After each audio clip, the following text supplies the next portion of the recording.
உங்களுக்கு ஸ்வீட் ரொம்ப பிடிக்கும் அப்படின்னா கண்டிப்பாக இந்த அல்வாவை ட்ரை பண்ணுங்கள். டேஸ்ட் அல்டிமேட்டாக இருக்கும். பிக்னர்ஸ் கூட செய்யலாம். ரொம்பவே ஈஸியாக தான் இருக்கும். 1 கப் பாசிப்பருப்பை 2-3 தண்ணி வாஷ் பண்ணிவிட்டு 1க்கு 2.5 கப் அளவுக்கு தண்ணி சேர்த்து 3 விசில் விட்டு இறக்கி வச்சுக்கலாம்.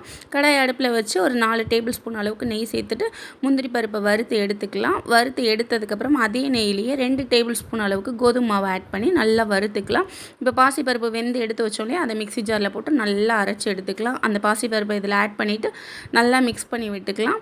ஒரு 10 மினிட்ஸ்லேயே சுருண்டு வந்துடும். அந்த தண்ணியெல்லாம் ட்ரை ஆகிடும். இப்போ 1 கப் அளவுக்கு சுகர் ஆட் பண்ணிக்கலாம். சுகர் ஆட் பண்ணதும் லைட்டாக தண்ணியாக தெரியும். கொஞ்சம் நேரத்தில் கட்டிப்பட்டுரும். இப்போ தேவையான கலர் என்ன கலர் வேணுமோ ஆட் பண்ணிக்கோங்க. ஆட் பண்ணிவிட்டு மீதி இருக்கிற 1/2 கப் நெய் ஒரு 4 டேபிள் ஸ்பூன் அளவுக்கு இருக்கும். அதையும் ஆட் பண்ணிவிட்டு ஏலக்காவையும் போட்டு மிக்ஸ் பண்ணிவிட்டு ஒட்டாமல் வரும் இல்லையா, இந்த ஸ்டேஜில் முந்திரியை தூவி சர்வ் பண்ணுங்கள். இது டீட்டெயில்டாக வேணும்னா ரிலேட்டட் வீடியோஸில் இருக்குது, செக் பண்ணி பாருங்கள். மோர் ரெசிபீஸ்க்கு மறக்காமல் சப்ஸ்கிரைப் பண்ணுங்கள். இப்போ சாப்பிட்லாம் வாங்க.